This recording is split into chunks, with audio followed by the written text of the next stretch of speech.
functional vet with my dogs. My pack of ruffians. Here's Mama Sasha. She's the mother of Собака Nepoliverny Medved. Sobakovich Makar. Oh, he's a good dog. He's gorgeous. And the other clowns that we're going to look at real quick. Clown 1 is Sobaka Volk. Ay, ay, ay. Don't jump on me. This is Sobaka Fern. Her full Russian name, a dog in a forest named Fern. This is her sister, Sobaka Nizavut, which translates a dog with no name. Alright. What we're going to be doing is we're going to be talking about modifications to the Red Lion pump system. Not the pump itself, but the system I'm using to control various things. So let's look at that. What I have here is a 2-inch cam lock female, which is threaded. Then I have 2-inch thread to 1-inch thread, which hooks onto my cam locks for the 1-inch. This will come onto the intake on the Red Lion pump, which will allow me to reverse the discharge pipe, which is 1-inch, from here onto my 1-inch pipe, which is going to be sucking water out of the bore shaft.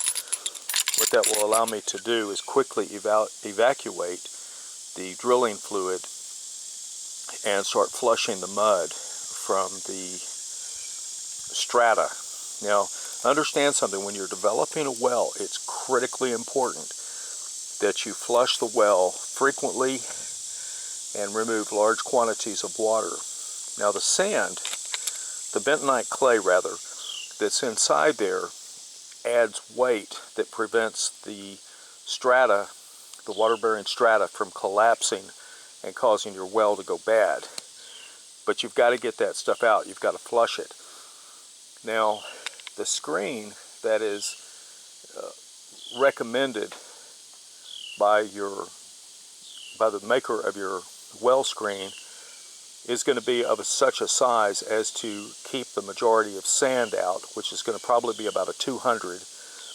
And the bentonite clay will pass through that because it's a very, very fine particulate matter.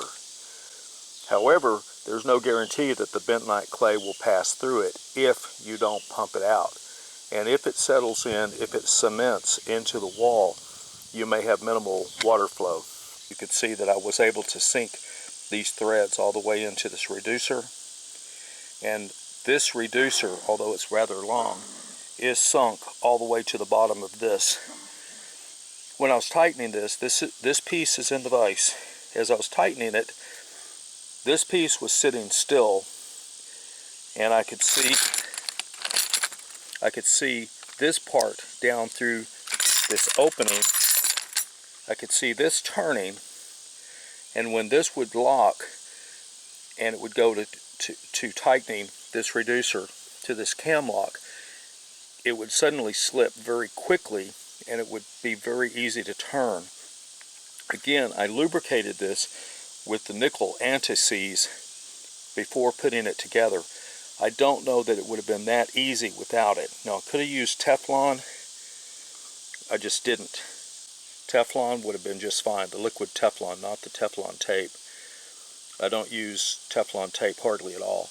But the Teflon would have been okay. I'd use the nickel anti-seize.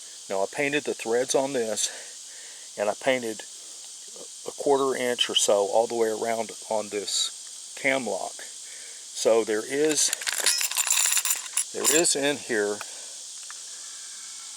see that shiny stuff? That is anti-seize.